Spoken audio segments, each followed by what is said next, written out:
Hey folks, Evil DM here. Another episode of Let's Learn the System, DC Heroes, Megs, Mayfair's DC Heroes. This week we're going to talk about hero points. I had a question in one of the comments by Steven, and he wanted to know exactly how do you use hero points as far as during the game and what exactly they are.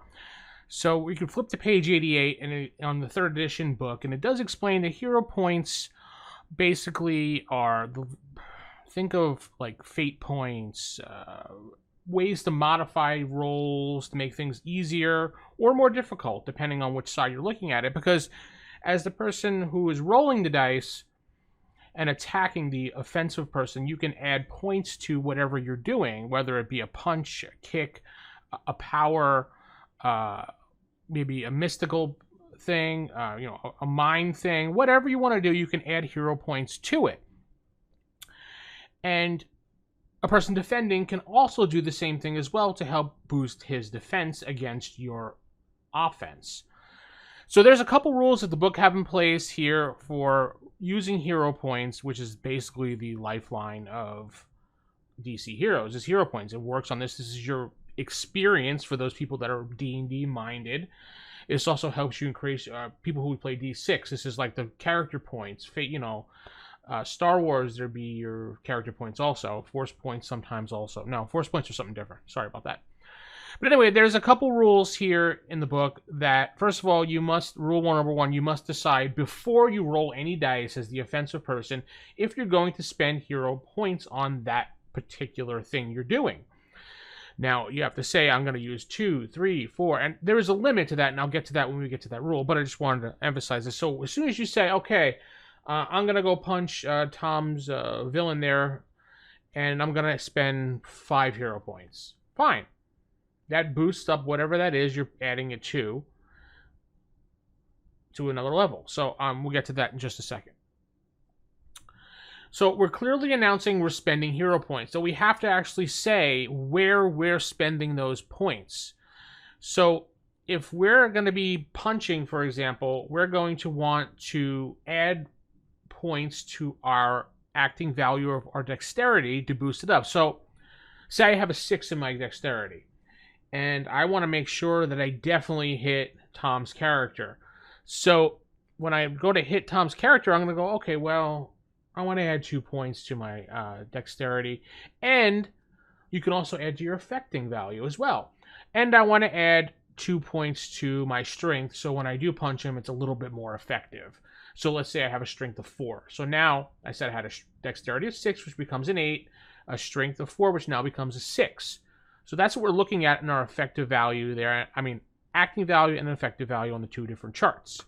Now, the person who's opposing you can say, all right, well, then I spend 2 points on my dexterity and my body to boost his abilities up to even it out. And then after that is done, the person who originally started would say, well, all right, then I'm going to spend 2 more points on each of them. And it goes back and forth, like as I describe it here in rule number 2, a bidding war, so to speak. And I've really never had players ever do this with me. And generally they reserve hero points for big actions against big villains. It's not just throwaway stuff.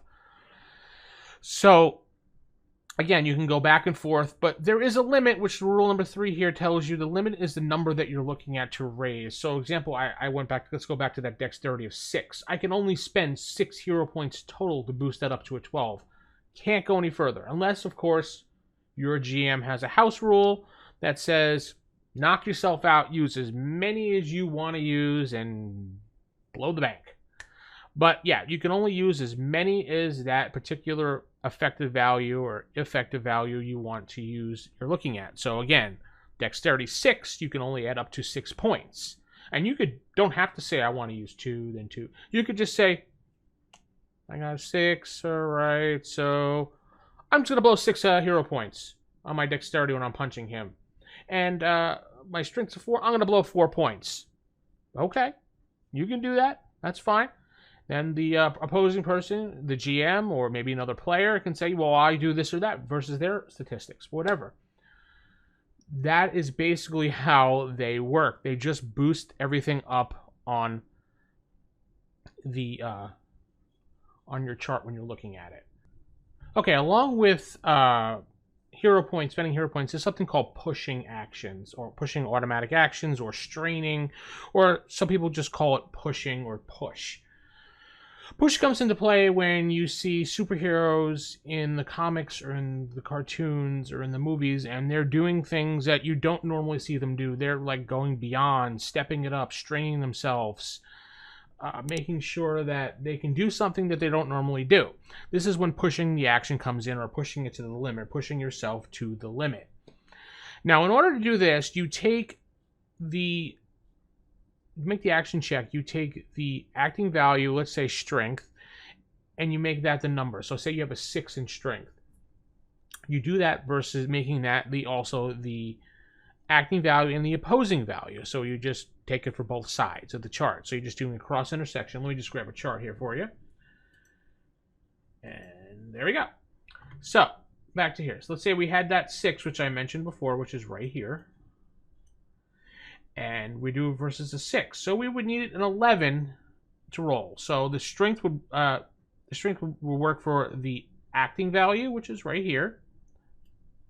And it would also work for the opposing value right here. We cross intersects, we see we need an 11. Now, you can spend hero points here to make this slightly easier on yourself if you want to push the action. And again, the limit is just to your strength of 6. So you can spend up to 6 points if you really want to. You don't have to. Let's just say I said, all right, let me throw in 2 points for you. Okay. So now, let me just clear this off. Okay. So now we're looking at 2 points. It'd be an 8. Doesn't really pay it, so just do 1, so a 7. So here we're at a 7 versus the 6. I would just need a 9 now, as opposed to that 7. But we want to get over that number because we want column shifts to get this to work. Now, I'm going to want to probably get that 11 because that's going to be a column shift to the right by 1 over here. So let's just say I go with that. I roll. And I get an 11. That gives me a column shift of 2 points. I mean, it gives me 1 column shift to the right. Now, if we go over to the resistance chart here in the book, when I get to it, let me just take a moment here. Okay, there we are. Let me get rid of this for you now.